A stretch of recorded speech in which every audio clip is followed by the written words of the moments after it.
Ce podcast vous est présenté par le Centre Patronal, organisation économique offrant des services d'assurance sociale, des conseils juridiques et des formations continues. Camille Moser, vous êtes experte comptable, fiduciaire diplômée. On va parler un peu de votre fiduciaire, mais avant ça, comment est-ce qu'on, un jour, décide, quand on est toute jeune, de dire « Tiens, je vais partir là-dedans ».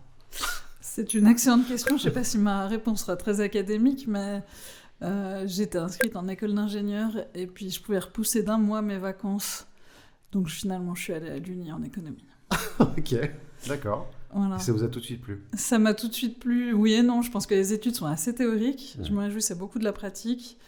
Et je dois avouer que pour une personne qui n'était pas très scolaire, je me suis beaucoup plus plu à faire une formation professionnelle, donc dans les fameux diplômes d'expert, que de suivre mes cours à l'université, que je trouvais relativement ennuyant. D'accord. Vous êtes associé à la fiduciaire Maillard. Est-ce que vous pouvez me parler un tout petit peu de cette fiduciaire? Oui, alors avec plaisir. Donc, la fiduciaire Maillard, c'est une toute petite fiduciaire. On existe depuis bientôt un siècle. Donc c'est une fiduciaire qui a été créée par le grand-père de mes associés actuels. D'accord. Et puis ça a toujours été en famille. Maintenant, la nouvelle génération pratique d'autres branches. Donc c'est vrai que maintenant, il y a une transmission hors famille, mais l'état d'esprit reste là. C'est important d'avoir cette valeur familiale, cet état d'esprit familial. Je pense que c'est fondamental pour nos clients, parce qu'on a beaucoup de clients qui sont là depuis de nombreuses années, voire des générations qui se succèdent, tout comme nous. Et c'est vrai qu'on n'a pas un marketing ou une communication moderne, très étayée. Le bouche à oreille, c'est ce qui fait vraiment notre réputation et notre clientèle. Donc et c'est ce qui fait la vraie différence, parce qu'il y a quand même des énormes fiduciaires également sur le marché. Et il y a énormément de petites fiduciaires. Alors justement, pourquoi est-ce que les gens se dirigent sur les grandes fiduciaires et pourquoi d'autres se dirigent plutôt sur une entreprise familiale? C'est vrai qu'on a un marché avec un écart type assez monstrueux. Donc on parle toujours des Big Four, voire des 5 grandes fiduciaires, qui sont plutôt des fiduciaires étrangères et qui ont des sièges dans chaque pays. Elles ont un avantage pour les multinationales. C'est évident que si vous avez une société qui est implantée dans différents pays, vous voulez avoir la même fiduciaire avec des méthodes de travail standardisées. Il y a aussi une marque qui est réputée. Donc c'est vrai que les grandes banques, les grandes multinationales, les industries se tournent vers ces sociétés. Maintenant, les clients, les PME, les gens qui ont quand même une notion importante du service local aiment avoir une fiduciaire qui leur ressemble, soit par rapport à leur taille, soit par rapport à l'implantation géographique. Ouais. Ça a aussi un aspect important au niveau fiscal. Mais c'est aussi une rencontre humaine. Ou est-ce que je me trompe? Est-ce qu'on donne une telle confiance dans la fiduciaire? On ouvre vraiment tous nos comptes, on se dénude face à une fiduciaire. Est-ce que c'est important, ce feeling avec la personne? Oui, alors effectivement, le mot fiduciaire vient de la confiance, ça c'est clair, étymologiquement, mais je pense que la confiance, elle est propre à notre métier. Voilà, je pense que le fait que vous alliez vers un Ernst & Young ou un KPMG, vous devez avoir confiance parce que vos comptes ou votre déclaration d'impôt, c'est les mêmes documents que vous allez leur donner. C'est clair qu'on a, dans les petites fiduciaires, malheureusement, beaucoup de personnes qui pratiquent ce métier sans aucune assurance, sans aucune formation, sans aucune surveillance. Et là, ça devient très dangereux. Alors justement, c'était une de mes questions. Il n'y a pas de protection du mot fiduciaire. Hein. Alors, il y a très peu de choses de protégées. Le mot fiduciaire ne l'est pas. Donc demain, je peux ouvrir une fiduciaire sans formation aucune. Exactement. Et vous pouvez même dire que vous êtes expert comptable ou expert fiscal. Non. Si, c'est autorisé. Ouais. Comment ça se fait? La seule terminologie qui soit protégée, c'est diplômé. Donc, si vous êtes avocat, on ne va pas vous demander d'ajouter diplômé. Si vous êtes médecin, non plus. Mais quand vous êtes expert comptable, vous avez le droit de vous dire expert comptable. Ce que vous n'avez pas le droit de dire, c'est expert comptable diplômé. Et malheureusement, le grand public ne le sait pas. Et il y a beaucoup de personnes qui surfent un petit peu sur ce flou artistique avec des intentions plus ou moins nettes. Donc, quelle serait la recommandation pour une petite PME qui cherche une fiduciaire pour la première fois, de faire attention à quoi? Alors, l'idéal, c'est vraiment comme pour les architectes, en fait, de s'assurer qu'ils sont finalement membres d'une association faîtière. Parce que l'association faîtière, avant d'accepter ses membres, a fait des contrôles, a des niveaux d'exigence, que ce soit en termes d'assurance, de formation continue. Donc c'est clair que si vous prenez une société qui est déjà, ou une personne même individuelle, qui est déjà affiliée typiquement à Expert Suisse, donc il y a la liste des membres, là vous avez un minimum d'assurance, en tout cas de qualité et de sérieux. Alors vous êtes présidente également de l'Ordre vaudois d'Experts Suisses. Quel est le rôle de cette fondation? Alors cette association, c'est une association faîtière qui regroupe toutes les plus grandes fiduciaires de Suisse, mais aussi les plus petites comme nous. C'est passé 10 000 membres. Et puis le but de cette association, c'est vraiment de défendre, promouvoir la branche, mais aussi de veiller à un certain niveau de compétences et d'exigence. Donc c'est vraiment cette association, par exemple, qui va travailler par rapport aux nouvelles normes d'audit, par rapport à certains travaux qu'on doit réaliser en tant que réviseur. Donc c'est vraiment important, c'est une fêtière qui a un très gros rôle au niveau politique, et puis au niveau de la formation de ses membres. C'est important pour vous de faire évoluer cette industrie-là ? Je crois que, comme vous le disiez, si on n'est pas compétent, si on n'est pas sérieux, on aura des clients à très courte durée. Et si on est dynamique, si on cadre parfaitement nos membres ou notre travail, on assure un peu de pérennité au travers de ce sérieux. D'accord. Quel est le rôle exact ? Parce que c'est encore assez flou pour beaucoup de gens. Le rôle d'une fiduciaire, qu'est-ce qu'elle fait ? Où sont les limites ? Si vous deviez expliquer en quelques minutes quel est le rôle Alors, peut-être avant le rôle, nous on parle toujours de besoins clients. Parce que derrière fiduciaire, vous pouvez avoir beaucoup de services divers et variés. Ici, on est une toute petite fiduciaire, on est généraliste, c'est-à-dire qu'on fait de l'audit, de la révision de comptes, donc on va chez les sociétés pendant quelques jours, juste pour certifier des comptes. On a des clients qui sont très âgés, qui ont vraiment besoin d'un soutien administratif. Donc là, on va même chez eux, on fait leur paiement, c'est souvent les enfants qui demandent un soutien. Après, on a des conseils fiscaux, donc ça peut être une succession, ça peut être une structuration, etc.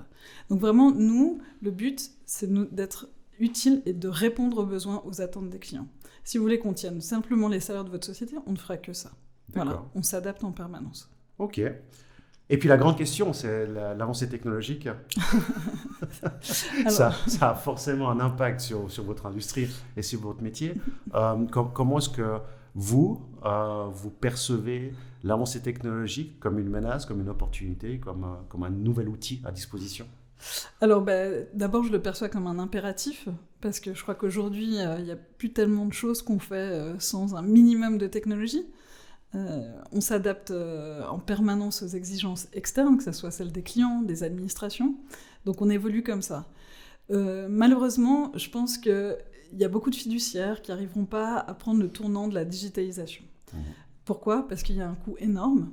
Il faut prendre du temps. Ouais. Dans des petites structures, c'est très difficile de libérer ce temps-là. Mais c'est évident qu'on voit déjà que nos clients ont de la peine à comprendre qu'il faille rémunérer finalement un prestataire pour saisir une comptabilité. À partir du moment où les clients pensent qu'une machine pourrait faire votre tâche, ça devient déjà très difficile de la facturer. Mais ils ont raison de réfléchir comme ça ou pas ? Moi, je me place aussi du côté de mes clients parce que le but, c'est quand même de s'ancrer dans la réalité. Demain, si on a des machines qui le font à notre place, ils auront tout le loisir de challenger nos honoraires, le temps passé. Maintenant, il y aura des investissements, je dirais, technologiques qu'il faudra aussi amortir et rémunérer. Mais l'idée, c'est vraiment d'essayer de se positionner du côté des clients. Ouais.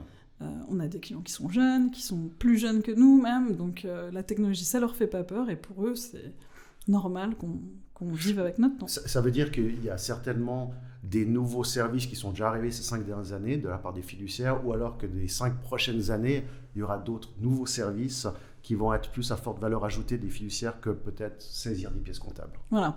Moi, je pense que c'est ça. C'est l'avenir, c'est essayer de limiter au maximum ce qui est purement mécanique, ce qui pourra être remplacé par un robot, sachant que nous, notre valeur ajoutée, et c'est déjà le cas, c'est vraiment des éléments pointus. C'est dès qu'on a des situations complexes, où on doit avoir passablement d'expérience, de capacité d'analyse, capacité de recherche et de synthèse de tout ça.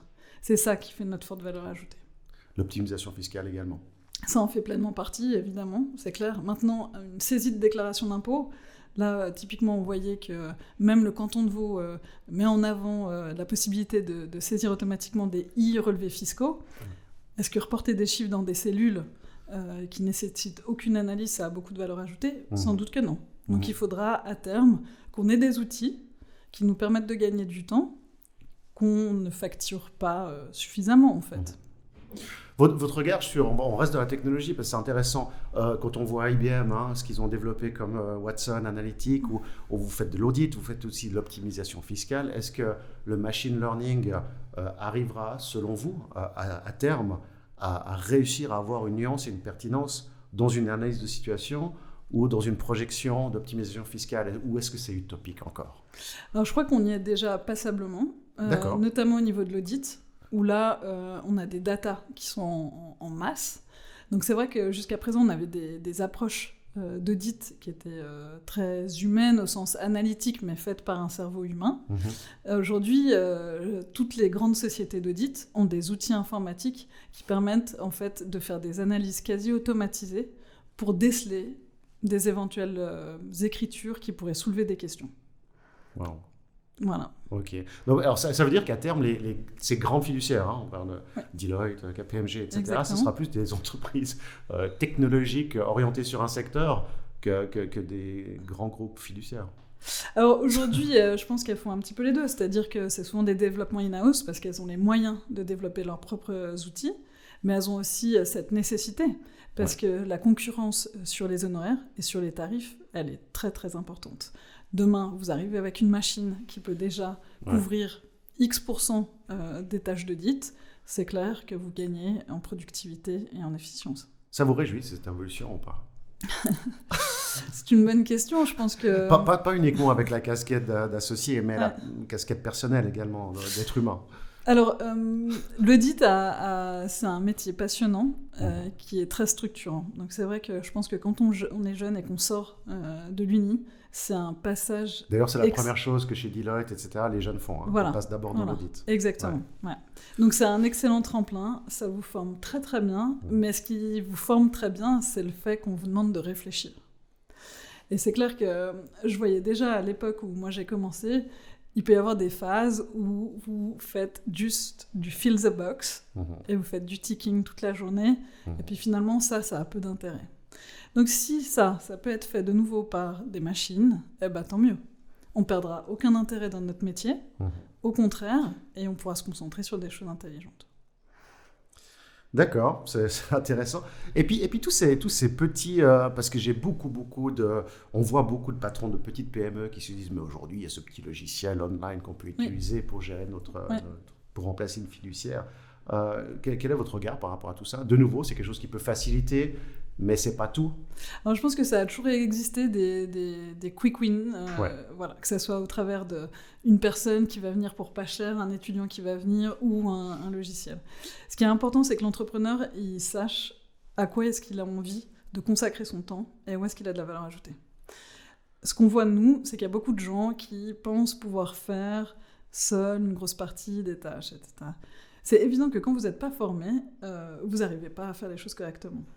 Et demander à un mandataire derrière de juste vérifier quelque chose qui est faux de A à Z, c'est absolument catastrophique.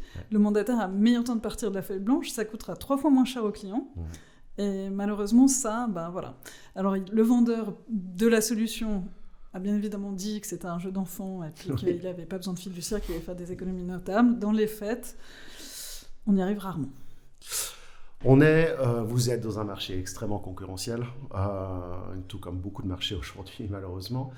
Ceci étant, est-ce que je me trompe ou ai-je raison de dire qu'en fiduciaire, vos clients, en général, ils ont une durée de loyauté envers vous qui est assez longue, hein. Le jour où on ouvre nos comptes face à une fiduciaire, on a tendance à rester assez long terme avec la même fiduciaire.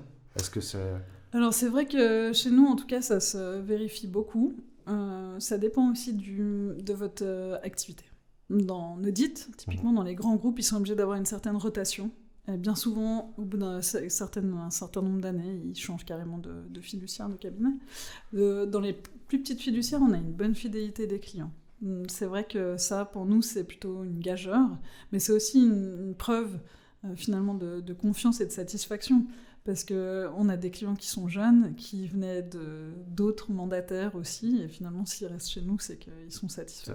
C'est vrai. Voilà. C'est pas par simplicité qu'ils restent chez nous. Je ne pense pas. D'accord. Ce qui est un avantage.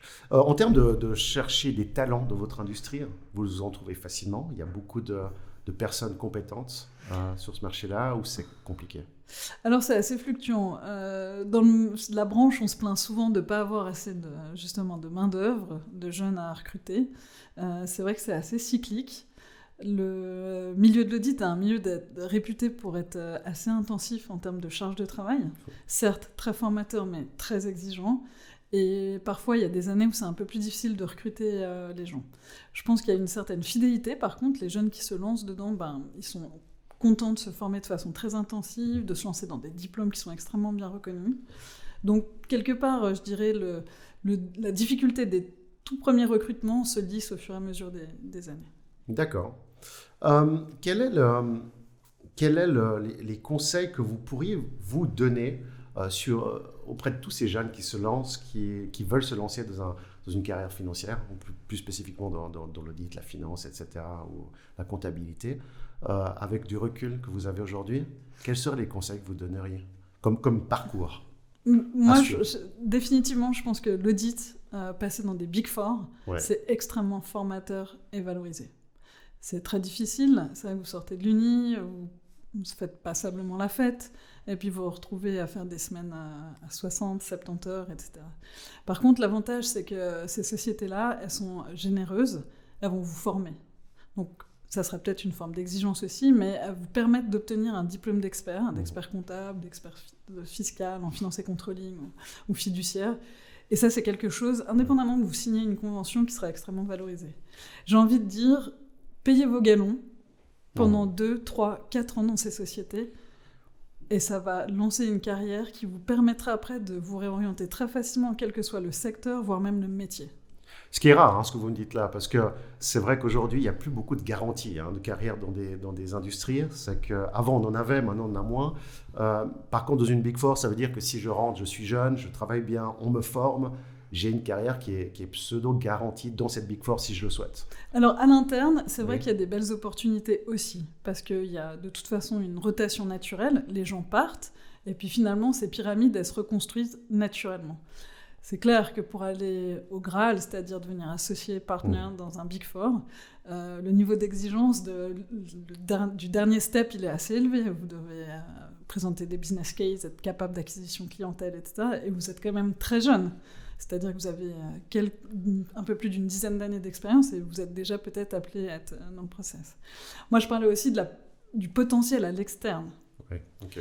Parce que dès que vous sortez d'un Big Four, que vous cherchez un job, votre dossier il est tout de suite mis sur le haut de la pile. On sait que vous êtes capable de travailler, on sait que vous êtes efficace, sous stress, vous avez un esprit de synthèse, vous allez droit au but, c'est apprécié. Comment vous percevez justement, parce qu'il y a quand même un changement générationnel de culture, de mentalité, de lien par rapport à l'effort, de travail, d'engagement, ces 20 dernières années on va dire. Comment est-ce que vous percevez qu'il y a toujours dans cette jeunesse qui vont dans les Big Four, cette soif, cette faim de performer comme on avait tendance de voir il y a quelques années? Alors je ne vous cache pas que la génération Y a ouvert les portes à un gap générationnel et comportemental dans ces sociétés, qui a été un petit peu plus difficile à appréhender. Mais manifestement, d'année en année, il y a quand même des recrutements, des gens qui s'investissent, des jeunes qui en veulent. Je crois qu'on a aussi un rapport au temps et à l'argent qui reste assez intéressant dans ces sociétés. Pourquoi ? Parce que vous travaillez énormément, mais les premières années, vous pouvez récupérer le temps que vous passez à travailler. D'accord. Donc c'est vrai que si l'été, vous avez du temps, soit pour étudier, soit pour partir en vacances, quand vous êtes jeune, c'est quelque chose qui est quand même apprécié aussi. Mais de votre perception, ce gap générationnel, il se concentre sur quel changement majeur de caractère ou de vision ou d'interprétation? Moi, je pense que c'est vraiment ce côté life balance. Okay. Où, quand vous êtes en busy season, vous n'avez pas beaucoup de temps pour vous, et ça, il faut l'accepter. Voilà, ça, c'est difficile d'avoir un côté très contraignant, dans le sens où le temps, vous devez le passer, il y a vraiment du travail à faire, à exécuter. Vous n'êtes pas sur une chaîne de montage, mais un peu tout comme. Donc, il n'y a pas d'abandon de poste possible. Voilà, vous devez rester concentré. Ok. Justement, chez vous, vous êtes associé de Fiduciaire Maillard SA. Quel est votre principe de management? Comment vous managez les gens? Est-ce que vous vous adaptez également à certaines personnes plus jeunes ou pas? Alors, c'est une excellente question parce que chez nous, il n'y a pas vraiment de culture managériale globale, puisqu'on est 3 associés et je crois qu'on a tous les 3 une façon de fonctionner totalement différente. D'accord. Notamment par rapport à mes 2 associés qui, eux, ont travaillé avec le minimum de personnel jusqu'à présent. Donc, ils sont assez habitués à travailler sur leur propre dossier sans forcément avoir besoin d'interagir. Et puis moi, j'ai un côté très, très marqué sur l'esprit d'équipe. Je n'aimerais pas être seule pour travailler. Pour moi, c'est important de pouvoir échanger. Et de ce côté-là, je suis très heureuse parce qu'on a recruté un jeune collègue il y a 3 ans maintenant. Et ça me permet de pouvoir le former, de pouvoir l'encourager, et puis d'échanger aussi par rapport à ça, et de construire l'avenir. Comment est-ce que vous faites connaître? Comment est-ce qu'une fiduciaire communique pour attirer des gens? Parce que vous devez quand même le faire, non? Vous devez quand même communiquer, vous devez quand même prospecter, ou alors les gens arrivent chez vous. Alors je devrais peut-être pas le dire, mais on est très très mauvais en termes de communication. On ne fait rien du tout. D'accord. C'est peut-être un bon point. C'est que vous n'avez pas besoin. Même pas de site internet. Pour l'instant, on n'en a pas besoin. Mais bien évidemment que c'est une erreur stratégique. En tout cas, il faut y songer. Ce qui est difficile, c'est que finalement, c'est pas un web marchand, le site d'une fiduciaire. Donc, il faut quand même le faire parce qu'on a besoin de présence. Mais ensuite, si c'est un site qui ne vit pas, c'est vrai que son intérêt est limité. Là où on se fait connaître, c'est vraiment au niveau du réseautage. Individuellement, je pense. Individuellement, exactement. Et on a chacun nos réseaux avec des gens qui nous connaissent et qui font pas forcément directement appel à nous, mais si quelqu'un leur demande un nom de fiduciaire, ils nous recommandent. Et c'est ça qui fonctionne. Ok. Et la vision maintenant pour Maillard, fiduciaire, ces 5 prochaines années, ou je ne sais pas, vous avez des projets devant vous? Oui, on doit en mettre en route, en tout cas, parce que mes associés, dans 5 ans, ils auront largement dépassé l'âge de la retraite. Donc, il y a une transmission, une succession vraiment à travailler. Mais ça, c'est intéressant. Comment est-ce qu'on trouve un successeur d'un associé, alors que c'était une entreprise familiale, ouverte par les parents d'associés? C'est compliqué de prendre un nouvel associé qui doit quand même s'identifier à quelque chose qui ne lui appartient pas. Alors c'est évident que c'est un choix presque émotionnel, puisque finalement le marché des fiduciaires est en pleine concentration. Donc aujourd'hui les petites fiduciaires, elles se font plutôt racheter par d'autres, et c'est finalement une forme de simplicité, puisque vous vendez des actions, et puis la transmission, c'est fini, terminé. C'est pas du tout la volonté de mes associés qui, de par l'historique de la fiduciaire, souhaitent qu'elle perdure de façon indépendante. Donc voilà, maintenant il faut trouver les bonnes personnes qui sont capables de travailler ensemble avec des générations différentes. Il faut s'entendre sur un prix, il faut s'entendre sur une modalité de transmission des clients, des dossiers. Il faut que les clients nous connaissent aussi. Donc c'est vrai qu'il y a beaucoup d'aspects à travailler. Il n'y a aucune transmission d'entreprise qui est facile. Mais c'est vrai que c'est un challenge très intéressant. Donc ça va être le gros projet. Ça va être le gros projet. Mais c'est intéressant parce que quand on parle fiduciaire, la grande tendance, c'est des calculs, c'est du mathématique, c'est très rigoureux. À la fin, on se rend compte que c'est vraiment une histoire humaine, tant en termes de création d'entreprise et de collaboration, de management, qu'avec vos clients, qui est avant tout une relation humaine pour ouvrir les comptes, etc. Donc, moi, je dis toujours, contrairement aux apparences, c'est très humain et très créatif. Voilà. Il faut être très créatif. Créatif dans quel sens? Parce qu'on doit proposer des solutions, trouver des solutions. Et en fait, dans chaque cas, c'est toujours du one-shot, de l'exceptionnel. Donc, ce que vous avez pu trouver pour un client, vous ne pouvez jamais le réutiliser pour... Non, il y a toujours... Ça vous arrive de ne pas trouver de solution? Ça nous arrive souvent de trouver, je dirais, le plus petit dénominateur commun par rapport à toutes les exigences. Donc on n'aura pas la solution miracle, et c'est ce que je dis toujours à mes clients, en particulier en fiscalité. Voilà, nous, notre challenge, c'est de respecter en tout temps la loi. C'est ça notre challenge, d'accord. Et au travers de ça, trouver la meilleure solution, c'est ça qui est complexe. Parce que le client, lui, a un autre objectif. L'objectif, je dirais, il est le même, c'est de payer le moins d'impôts possible, par exemple, mais il y a toujours des gens très créatifs qui trouvent des solutions, mais qui sont qualifiées de soustraction fiscale. Et nous, la soustraction, n'importe quelle personne incompétente peut le faire. C'est pas notre objectif. Le suivi avec vos clients, c'est quelque chose que vous faites le point 2 fois par année, ou c'est vraiment un contact régulier, 1 fois par mois, vous faites un bilan de ce qui s'est passé, etc. Comment vous gérez ça? C'est très variable en fait. Typiquement, si on parle des sociétés, si on tient leur salaire, si on tient leur décompte TVA, il y a un côté récurrent, puisque mensuellement, trimestriellement, voire semestriellement, on a contact avec eux. Puis c'est l'occasion à chaque fois de toute façon de faire un point. Après, on a des clients qu'on va voir qu'une fois par an. On fait leur bouclement, et puis c'est à ce moment-là qu'on va faire le point, savoir si l'année s'est bien passée. Mais ce côté, je dirais, faire un point proactivement, c'est quelque chose qu'on ne fait pas systématiquement. C'est vraiment à la demande du client. Pourquoi ? Parce que de nouveau, c'est du temps qu'on va passer, qu'on va forcément facturer. Donc nous, le but, c'est pas de faire un travail qui n'est pas souhaité ou pas attendu. Je comprends, d'accord. Si vous avez un conseil à donner aux gens. Un conseil par rapport à la vie professionnelle, par rapport à... Il y a tellement de jeunes qui se lancent, quel que soit le domaine, et d'une manière générale, sans forcément parler de votre secteur. Mais quel serait le conseil de carrière que vous donneriez aux gens ou que vous souhaiteriez aujourd'hui entendre si vous aviez je ne sais pas 16 ans. si c'est un souhait de carrière, mais je pense que ce qui est très important et qu'on perd en avançant en âge et en avançant avec nos expériences et notre bagage, je pense qu'il est très important, c'est de s'écouter. Écouter son cœur, écouter vraiment ce qui nous attire, ce qui nous passionne. Et je pense que quand on est jeune, on doit faire fi un petit peu du risque et puis se lancer. Voilà. Un bon bagage, je dirais, de formation, parce que ça, c'est ce qui vous permet toujours de vous retourner. Mais si à la fin de l'Uni, vous voulez créer, je ne sais pas, une société de voyage ou... C'est intéressant parce que il y a beaucoup de personnes qu'on interroge qui disent la même chose que vous. Lancez-vous, allez-y. Ouais. Et c'est vrai qu'à l'époque, on entendait souvent attention, emmagasine de l'expérience, fais tes preuves. Et peut-être qu'à 35 ans, 40 ans, tu pourras avoir ton entreprise. Donc il y a vraiment ce changement de mentalité qui est sain. Je pense qu'il faut s'écouter, c'est comme ça qu'on est heureux. Et puis surtout, la pire chose qui puisse arriver, c'est regretter. Donc ne jamais regretter, il faut un petit peu se lancer et s'écouter. Et je pense que quand on s'écoute, on est forcément bien meilleur dans le domaine qu'on choisit, parce que c'est celui qui nous convient. Mais parfois, trop s'écouter, c'est aussi éviter de faire des efforts. Vous voyez ce que je veux dire ? Des fois, on doit aussi ne pas s'écouter. Qu'est-ce que vous en pensez ?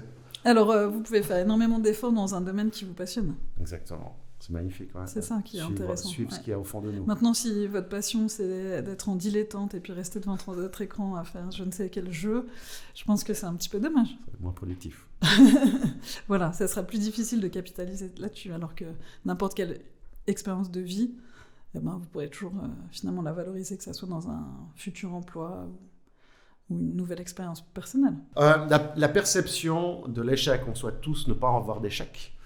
Mais c'est vrai que certaines entreprises multinationales aujourd'hui n'engagent que des CFO, des CEO qui ont vécu un grand échec de leur vie parce qu'ils estiment que c'est indispensable pour grandir d'avoir un échec. Quelle est votre perception personnelle de l'échec et puis comment vous percevez que les Suisses perçoivent l'échec ?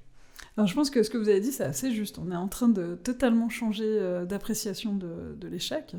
D'ailleurs, on vous le demande toujours dans un processus de recrutement. Il y a même des conférences sur les grands échecs. Moi, à titre personnel, sur le moment, évidemment qu'un échec ne fait pas plaisir, mais j'ai toujours beaucoup appris de mes échecs. Donc typiquement, j'ai pas réussi la première année mon diplôme d'expert comptable, j'ai dû refaire l'examen écrit, et j'ai changé complètement ma façon de travailler.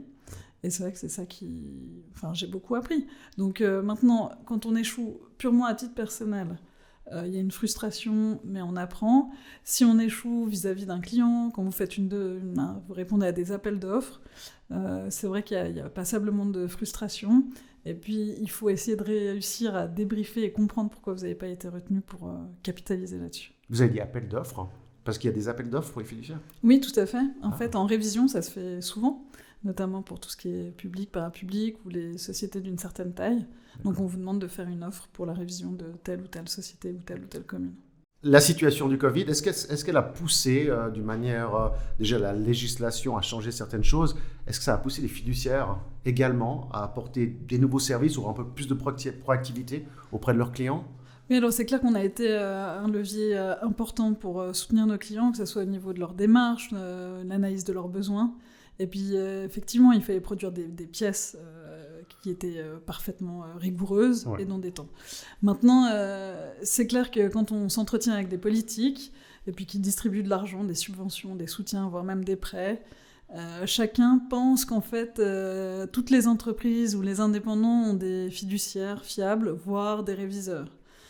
Et ma foi, c'est pas du tout le cas. Ça a peut-être poussé beaucoup d'entreprises à prendre une fiduciaire. Alors ça a poussé les entreprises, puis ça a surtout, je pense, ouvert grand les yeux des politiques, voire même de certaines banques, de se dire, mais vu la taille de la société, ne devrait-elle pas avoir un réviseur et des comptes certifiés ? Camille Moser, merci beaucoup. C'est moi, merci.